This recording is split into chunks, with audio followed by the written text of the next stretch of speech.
한큐의 경제뉴스 크리에이션. 저는 코너지기 배아량 리포터입니다. 어렵고 복잡한 경제 한큐에 정리해 주실 김큐 안녕하세요. 네, 어서 오십시오. 네. 지난주에 저희가 물가 얘기 좀 나눴는데 맞아요. 총선 결과에도 아마 이런 물가 높은 상황 이런 것들이 많이 반영이 된 것 같긴 합니다. 근데 사실은 조금 걱정되는 게 환율이 지금 막 원화 약세가 너무 강하게 나와서 네. 어제 걸로 보니까 거의 1,400원 가 있더라고요. 1,380원까지 깜짝 달러당 지금 놀랐습니다. 가 있으니까요. 야, 이게 하반기에 정부를 더 고민스럽게 만들지 않을까라는 걱정도 되네요. 네. 근데 오늘은 뭐 물어보실 거예요? 아니 오늘 너무 말랑하게 시작하려고 했는데 너무 네. 바로 제가 단도직입적으로 너무? 시작하시네요. 네. 말 나온 김에 계속하죠. 네. 지난해 나라 살림 적자가 87조 원을 돌파했다는 뉴스 제가 봤습니다. 아니 적자가 87조 원? 왜 이렇게 갑자기 늘어난 건가요? 이게 정부 예산이니까요. 물론 적자가 규모가 얼마냐는 또 다른 문제이긴 한데 어쨌든 적자 규모가 지금 87조 원이라는 성적표가 나온 거죠. 그러니까 대부분 적자라는 게 어려운 거 있습니까? 내가 번 돈보다 쓴 돈이 더 많았다, 마이너스다 이런 상황이라는 거잖아요. 네. 우리가 가정 살림도 내가 일해서 번 돈보다 이것저것 쓴 돈이 많으면 결국 마이너스 통장 열고 혹은 주변에서 빌려서 어떻게든 메우게 되죠. 하지만 이 적자 상황이 커지게 되면 점점 힘들어지잖아요. 다시 빚을 지고 빚의 이자를 또 내야 되고 하다 보면 빚이 더 늘어나는 구조가 되기 때문에 이렇게 더 이어지지 않을까에 대한 걱정이 좀 있는 거죠. 이제 국가도 비슷합니다. 지난해 나라 살림이 꽤 힘들었다 이렇게 볼 수 있고요. 또 조금 더 비판적으로 말하면 나라 살림을 제대로 못했다 이렇게도 얘기할 수 있는 상황인 것 같습니다. 관리 재정 수지라는 단어를 전 딱 네. 들었을 때 직관적으로 안 와닿더라고요. 이게 아까 말씀하신 나라 살림 적자 87조 원이 정확하게 얘기하면 관리재정 수지가 87조 원 적자다 이렇게 표현하거든요. 네. 관리재정 수지는 정부의 총 수입에서 총 지출을 빼면 통합재정 수지라고 해요. 근데 여기서 다시 국민연금 등 4대 보험성 기금 수지를 빼낸 거를 관리재정 수지라고 하거든요. 왜냐하면 우리가 국민연금 등을 세금처럼 내긴 하지만 국민들이 이걸 정부가 함부로 뺏어 쓸 수 있는 돈이 아니잖아요. 그렇죠. 정부 수입처럼 들어오긴 하는데 이걸 수입으로 보지 말자라고 해서 빼내서 보는 겁니다. 그래서 그걸 관리재정 수지라고 하는데 그래서 이 관리재정 수지를 진짜 정부의 실질 재정 상황을 알 수 있는 지표다 이렇게 얘기를 합니다. 지난해 우리나라 살림이 어땠냐면 이게 이제 원래는 총선 전에 발표됐어야 되는데 네. 정부가 이거 좀 미루고 있다가 총선 딱 끝나고 11일 날 발표했거든요. 아마도 적자 폭이 좀 커서 뒤로 미뤘다라는 해석들이 좀 많은 것 같은데요. 어쨌든 이 국민연금 같은 거 다 포함해서 본 통합재정 수지는 지난해 총 수입이 573조 9천억 원이었고요. 총 지출은 이보다 많은 610조 7천억 원입니다. 그러니까 이거 빼서 보면 마이너스 36조 8천억 원 적자가 나오는 것이죠. 그러네요. 근데 이거는 통합재정 수지고 앞서 우리가 관리재정 수지를 얘기했잖아요. 그럼 여기서 다시 국민연금 같은 사회보장성 기금 수지를 빼면 관리재정 수지가 나오거든요. 그렇게 봤더니 마이너스 87조 원이 나왔다라는 얘기입니다. 기사를 읽다 보니까 정부가 재정 건전성을 강화하겠다라고 발표를 네네. 했더라고요. 그래서 이런저런 예산도 좀 조정하고 좀 깎기도 하고 그랬던 거 맞죠? 아닌가요? 맞습니다. 네. 그래서 이제 윤석열 정부의 기조 중 하나가 펑펑 돈 쓰지 않겠다라는 거였어요. 후세에 부담 주는 일종의 포퓰리즘 정책을 안 쓰겠다라는 거거든요. 그래서 지출을 줄이면서 재정을 튼튼히 하겠다라는 기조를 유지하고 있죠. 네. 다만 문제는 재정이 여기서 튼튼해지려면 버는 돈이 그대로고 내가 쓰는 게 줄면 재정은 튼튼해지지 않습니까? 근데 지난해 그 정부의 살림살이 가계부를 딱 펼쳐놓고 보니까 정부가 약속한 대로 돈은 좀 덜 썼어요. 덜 쓴 건 맞아요. 그런데 수입이 줄어버렸습니다. 수입이 같이 줄어버리니까 도리어 빚이 더 늘어나 버린 거라고 봐야 되겠죠. 근데 일반적으로 그냥 개인으로 대입을 해서 생각을 해보면 네. 수입이 줄었는데 쓰는 것도 더 썼으면 빚이 더 크게 는 거잖아요. 그나마 다행 아닌가요, 이거? 근데 이거는 그렇게 생각하면 안 될 것 같아요. 우리가 그러니까 이해를 돕기 위해서 내가 일반 가정을 앞서 예를 들긴 했는데 정부는 조금 국가는 좀 다릅니다. 그러니까 우리가 일반 가정은 돈벌이가 좀 좋아지면 지출을 좀 늘려도 되죠. 네. 그래서 우리가 애들 좋아하는 것도 좀 더 사주고 맛있는 것도 사 먹으러 가고 여행도 가고 이렇게 되지 않습니까? 반대로 수입이 줄면 지출을 줄이면 돼요. 그렇죠. 근데 국가는 좀 다릅니다. 국가가 수입이 줄어들었다는 것은 세금이 덜 거쳤다는 거죠. 그건 경기가 안 좋아졌다라는 걸 의미를 하거든요. 정부가 벌어들이는 세수의 3대 세수가 법인세, 소득세, 부가가치세 이렇게 세 가지인데요. 정부의 수입의 기초가 돼요. 중심이 되는 거거든요. 이게 준다는 건 기업과 개인이 돈을 못 번다라는 얘기죠. 부가가치세도 물건을 사람들이 많이 사면 많이 살수록 거래를 많이 하면 늘어나는 거거든요. 일반 상품에 붙어 있는 거니까. 그 얘기는 물건을 덜 샀다는 얘기는 소비가 줄었다라는 경기 침체의 신호입니다. 그러면 정부가 수입이 줄었으니까 지출을 줄이느냐? 그렇지 않거든요. 일반적으로는 경기를 살리려고 지출을 더 늘립니다. 정부는. 네. 물론 이때는 재정 적자가 확대되겠죠. 하지만 이건 기업이 빚을 늘려서라도 투자를 확대해서 미래를 준비하는 거하고 비슷한 겁니다. 그래서 정부와 기업의 빚은 늘었다고 해서 무작정 나쁘다 이렇게 보지는 않는 거죠. 다만 이제 정도의 문제는 있을 거예요. 네.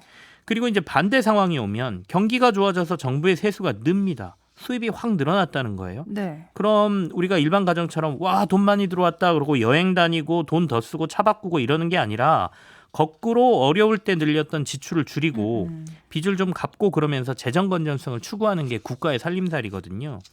그런데 2023년도 정부의 가계부를 보니까 물론 정부가 재정 건전성을 챙기겠다라고 한 거는 우리가 알고 있긴 하지만 네.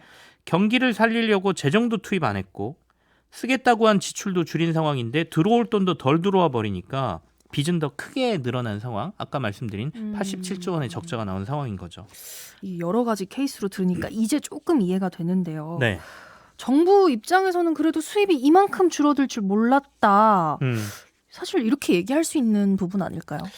뭐 그렇게 얘기할 수도 있겠지만 만약에 그렇게 얘기를 한다면 그거는 내가 능력이 부족합니다라는 자인하는 꼴이라고 보이거든요. 그러니까 우리가 관리 잘 하라고 전문가를 뽑고 정부의 여러 공무원들 중에 수장들을 뽑고 이러는 거 아니겠습니까? 그러니까 미래 예측이라는 게 쉽지는 않지만 여러 상황을 고려해서 운영을 잘해 주십시오라고 맡긴 거니까요.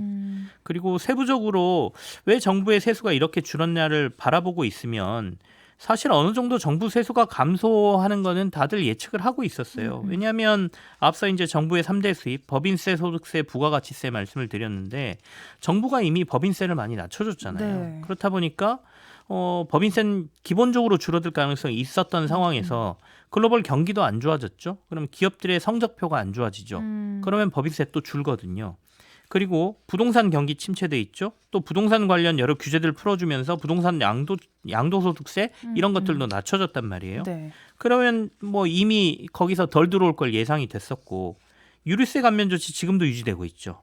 뭐 이런 것들 그런 것들 보면 전혀 늘어날 구석은 보이지 않는 상황이었다면 어느 정도 정부가 재정 건전성 목표를 달성하겠다라고 얘기를 했다면 돈을 안 써야 했다? 뭐 이건 뻔한 상황이었고 어느 정도 관리도 할 수 있었던 상황이 아니었나라고 생각이 듭니다. 더군다나 이제 조금 걱정되는 건 정부가 예산을 잡으면서 우리가 이만큼 돈을 쓰겠습니다라고 해놓은 돈마저 지금 안 쓰고 정부가 안에 가지고 있는 돈이 꽤 있다는 거예요. 그러니까 이걸 써버리면 적자 폭이 더 늘어날 것 같아서 그래서 그런 부분까지 우리가 지금 좀 걱정을 해야 되는 거 아닌가 싶습니다.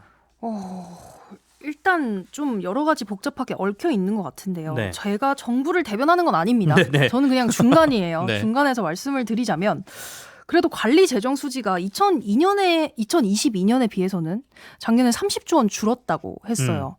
늘긴 했지만 이 정도면 좀 선방이다라고 볼 수 있지 않을까요? 적자 폭이 전년에 비해서 한 30조 원 줄었다는 얘기지 않습니까? 네네. 근데 이건 저희가 특수 상황하고 좀 비교를 해야 될 것 같아요. 왜냐하면 2021년하고 2022년은 코로나라는 특수 상황이었거든요. 그러네요. 그러니까 그때하고 비교해서 우리가 줄었다라고 하는 거는 사실 코로나에서 벗어나는 일반 상황으로 들어갔기 때문에 비교하기엔 좀 무리가 있다. 아니면 그것과 비교해서 우리 그래도 잘했지 않습니까라고 한다면 이건 좀 민망한 상황이다 이렇게 보여지고요. 정부가 지난해 관리재정 수지의 목표치를 58조 2천억 원 적자로 설정해 놨습니다. 근데 이 목표치보다도 28조 8천억 원이 더 펑크가 났으니까 네. 이 목표 못 채웠으니까 사실은 딱히 할 말은 없을 것 같기는 합니다. 그리고 실제 적자폭이 이보다도 큰데 정부가 이거를 다른 방법으로 조금은 적은 것처럼 보이게 만들었다라는 주장도 사실은 있어요. 이게 무슨 말일까요? 사실은 재정 적자가 100조 원을 훌쩍 넘는다라는 주장도 있거든요. 그러니까 재무제표, 숫자를 기록하는 이 표는 어느 항목을 어떻게 넣느냐, 어떻게 분류하느냐에 따라서 그 크기가 확 달라질 수도 있거든요. 그러니까 정부의 수입이 줄었다고 제가 말씀드렸지 않습니까? 네.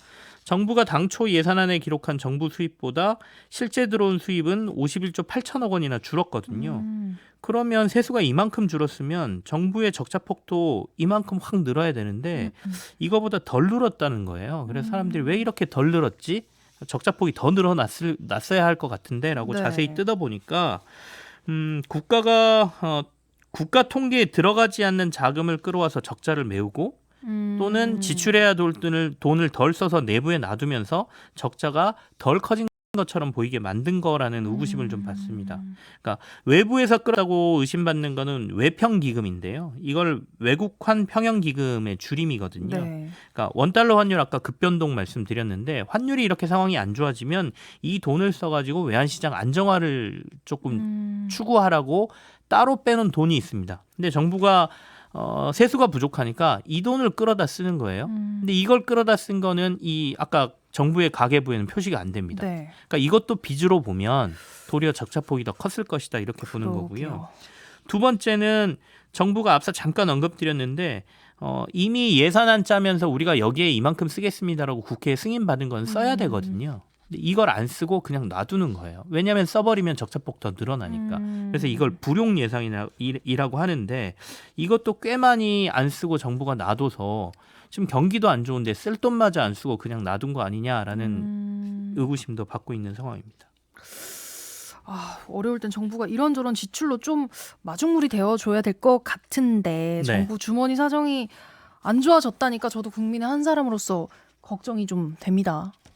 지금 불용 예상 아까 말씀드렸는데 이게 45조 7천억 원이거든요. 그러니까 쓸 때 써야 될 돈 안 쓰고 정부가 그냥 남겨둔 돈이니까 네. 이 부분도 좀 고민을 해야 될 것 같고 이렇게 두 개를 다 합치면 실제 재정 적자가 110조 원이다 이렇게 주장하시는 분들도 있습니다. 어떡하죠? 앞으로도 잘해야죠. 네. 네, 그나저나 정부가 외국계 사모펀드하고 소송해서 또 졌다는 뉴스 있습니다. 수백억 원을 물어줘야 할 판이라고 하던데 이거 엎친 데 덮친 격 아닌가요? 이거 약간 기시감이 드실 수도 있는데요. 다른 회사입니다. 그러니까 이번에는 메이슨 캐피탈이라는 미국계 사모펀드 회사인데요. 투자자 국제 국가 분쟁 해결이라고 하는 소송이 있어요. 네. ISDS 소송이라고 하는데 국제 상설 중재재판소에서 이걸 다루는데요. 지난 네. 11일 날 메이슨의 청구를 일부 인용했습니다. 그 얘기는 한국 정부가 메이슨에 일부 돈을 물어줘야 된다라는 얘기인데요. 메이슨 측에서 3,203만 달러, 우리 돈으로 438억 원을 한국 정부가 메이슨 측에 배상하라는 판결이 나온 겁니다. 메이슨 측은 2억 달러 정도를 요구했는데요. 이 중에 16%가 인정된 거거든요. 네네. 이게 2015년도 삼성물산과 제일모직 합병 당시에 삼성물산과 제일모직이 합병 비율을 주주들에게 불리하게 만들었고 네. 이 과정에 정부가 부당 개입해서 우리는 손해를 봤다라고 주장을 한 것이거든요. 2018년도에 소를 제기했고요.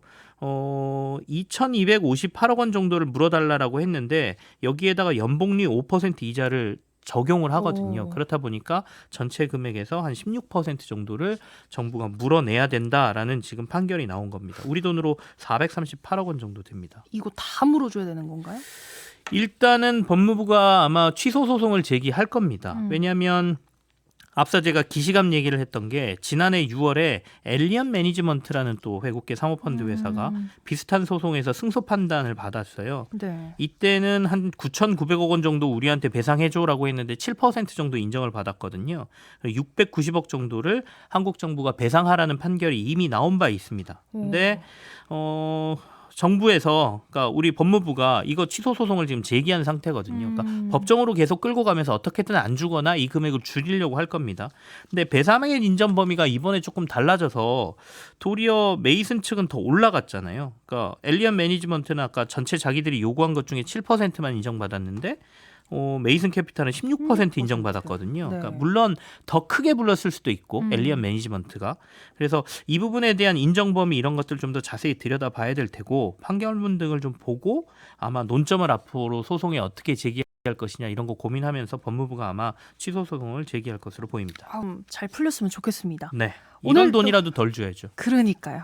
오늘도 잘 들었습니다. 김큐의 경제뉴스 큐레이션 여기서 마무리할게요. 네, 지금까지 배아량 리포터와 함께했습니다. 고맙습니다. 네, 고맙습니다.